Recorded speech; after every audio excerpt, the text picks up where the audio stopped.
A manufacturing aluminium rods, one of the machines can be set to produce rods of a specific length. The lengths of these rods are normally distributed, so we're talking about the just the normal distribution, okay, with a mean equal to the specified length and a standard deviation equal to 0.2. So you're talking about your middle of it being whatever you specify it to be, okay?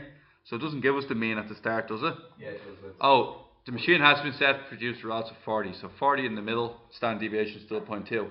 What's the probability that the random selected rod be less than, so what's the probability of your score being smaller than, so less than, not less than or equal, so we'll just get rid of the sign there, 39.7. Okay, so we're going to need Z scores to work this out. Z scores determine the percentage you're looking for. Now the first thing that we know is that it's going to, our answer, we can give a rough guideline to where our answer is going to be. Our answer is, we're at 39.7, so we're talking about this region in here. So we're talking about less than 50%, I reckon a high 40% somewhere, just as a rough guess. I don't know for sure, to be honest. I think it's 0. But we'll find out now. Okay, so let's do your Z score. Z score is, anybody remember? Your score minus your mean divided by standard deviation. Our Z score therefore is going to be our 39.7. It's going to be minus 40 all over the square root of 0.2. Our Z score is the same thing as minus 1.5. So just check that out for me. What's a 0.3 minus 0.3 divided by 0.2? I think it's 1.5. Now, this Z score is the same as this region here. Okay. Now remember that I'm now changing the 30 to 39.6, isn't it? Or sorry, to 39.7. I'm now changing that into the Z score of minus 1.5. Remember, negative Z scores are to the left, positive Z scores are to the right of the mean. Now, it's the same thing as this region I'm going to fill in here. I'm going to fill in the blue region. This blue region here. Can anybody tell me anything about this blue region? It's the same as the red region, except it said equals 1.5. So this probability here is the same thing as Z being greater than 1.5. Is everybody happy enough with that? Now, to find out that your tables tell you the scores, your tables tell you what's underneath any score. So if you go to your tables here, and you go to the very top, you can see the shaded region. See the way the shaded region is underneath the Z score. This can tell us what's beneath a certain Z score. Okay. So what we're doing then is we're going back to here and we're going, well, if I know this black region here, I can do 1 minus the black region equals the blue region. So 1 minus P of Z less than 1.5. P of Z less than 1.5 is the black region. That will give me the answer for the blue region. So you go to a Z score of 1.5 on your tables. So you go all the way down and we're looking for a 1.5. 1.5 is 0.9332. So we're going to get 1 minus 0.9332. Shows you I wasn't even in the ballpark for the answer, to be honest. Where did you get that? The 0.9332? Yeah. So what we get here is 0.0668. Everybody happy with that? Guys, next one. 5 rods are selected at random. What's the probability that at least 2 of them are 39.7 millimeters in length? Okay. Now we want the this is sort of like the binomial distribution. Okay. Hey, look in here, guys. You're selecting 5. Okay. So does anybody remember the formula for the binomial distribution? N over R. N choose R. Okay. And P sorry. Your probability of success to the power of R, and your probability of failure to the power of R. Now let me explain what this is, because a lot of you guys at the time got stuck with this. So if you imagine that what's the probability that at least 2 of them, so you have 5 rods, so N equals 5, you want 2 of them to be what? Successful in meeting the criteria of your question. R equals 2. Therefore N minus R has to be 3. N minus R is how many failures did you have. So you have 2 successes, 3 failures, 5 attempts. Next thing you got to look at is what's your probability of success. Shh, lads, excuse me. Probability of success is what, guys? The one we just got. Your probability of success is your 0.0668. Your probability of failure, well, if you don't succeed, you fail. So it's 1 minus that. Okay, so 332. Now, can I make class remember what's the NCR stand for? Now, I'm going to write a success and failure. The NCR gives me all the ways it can happen. Look, success, success, failure, failure, failure. 3 fails, 2 successes. What happens if I change that up? It gives me all the different combos or the ways this could happen. It can happen so many different ways. That's why we need the NCR to start. Now, the NCR for this question is going to be what, guys? 5C2. So you're going to have 5C2. And then you're going to have, what's this, 0.0668 to the power of 2. And you're going to have your 0.9332 to the power of 3. You're going to put this into the calculator. And what we're going to get, so 1 second. This way, unfortunately, only covers 2 of them, at least 2 of them. Okay. Okay. This means I also have to add on when we have 3 successes, because at least 2 successes means that we can have 2, 3, 4, or 5. So we can do 5C3, and then just change the numbers to 3 successes and 2 failures. Okay, or then the next one, 5C4, we're going to have 4 successes this time, isn't it?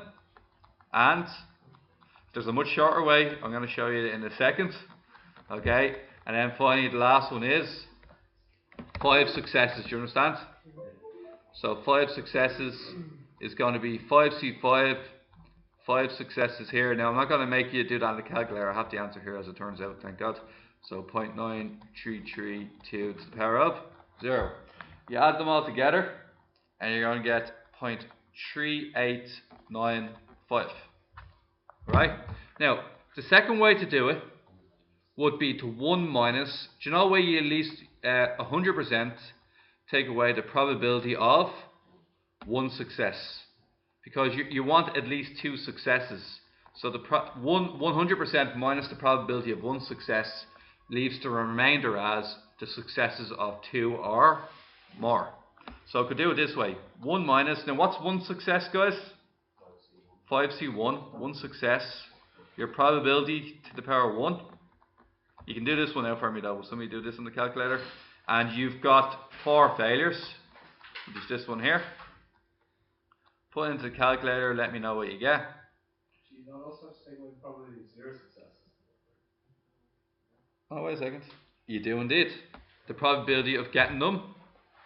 Probability of getting none of them. All of them wrong. So probability of getting one of them wrong minus the probability of getting them all wrong. So P of 1 success minus P of 0 successes. Well done, Whelan. And what you get here is minus 5C0. So we can just put that in the back of it again. 998 to the power of 0. 59332 to the power of 5. And what do we get for that one? Bit of calculator work involved there, I'm afraid. So you put that into the calculator and you get 0.3895. Basically both answers 0.0. Oh, sorry, yeah, both of them are 0.0835. Sorry about that. So 0.03895, 0.03895. So they both turn out to be roughly 4% chance of happening. Is that alright? Now, last one. The operators want to check the settings on the machine are still accurate. They take a random sample of 10 rods and measure their lengths. The lengths are in millimeters are the following. Conduct a hypothesis test at the 5% level of significance to decide whether the machine settings has become inaccurate. You should start by clearly stating the null hypothesis and the alternate hypothesis. Finish by stating what you can conclude about the machine. Okay guys, the hypothesis. Okay, what is the two hypothesis? Can you remember? H0, anybody? H0 is the mean of the machine is?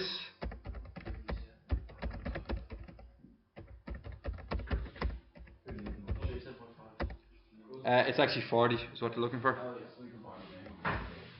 H1, guys, these are the easiest couple of marks you'll get in this exam. Of the machine is not 40 millimeters. Okay, expanding on that,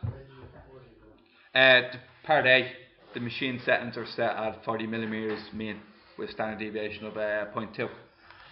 Now, what we're going to do is we're going to use this formula here. Can anybody remember what's it called? The standard error, I think it is. 1.96 times square root P. Yeah.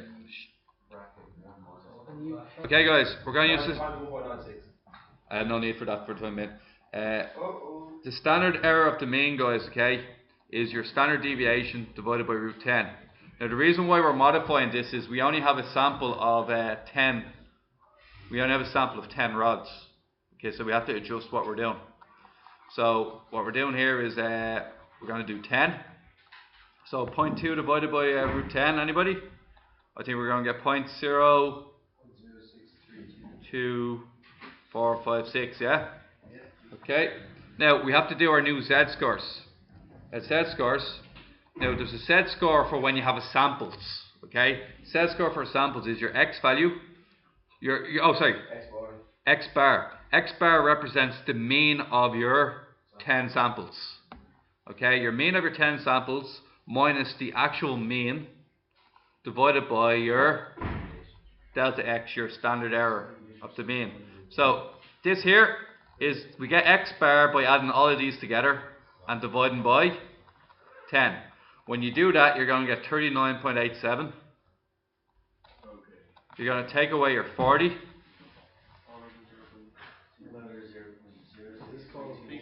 (0.0632456). Put that into your calculator. Now, the critical values for the test is what Simon was saying earlier. Your 1.96 plus or minus your 1.96. Do you remember we did, lads, where, it's within the 5% confidence interval, isn't it? So remember, the 5% confidence interval means that you have 2.5% either side. Do you remember that? Yeah. And you have 95% of your population are in between minus 1.96 and plus 1.96. Okay? The Z score we get is what? We get minus 2.055. Our new score, our new mean, is inside the critical region. Therefore, we reject the null hypothesis at the 5% level of significance, and we conclude that the machine settings have become inaccurate. We accept H1 on the basis that our Z score for our sample mean is outside the 1.96 range. It's outside the 5% level of significance. If you were asked to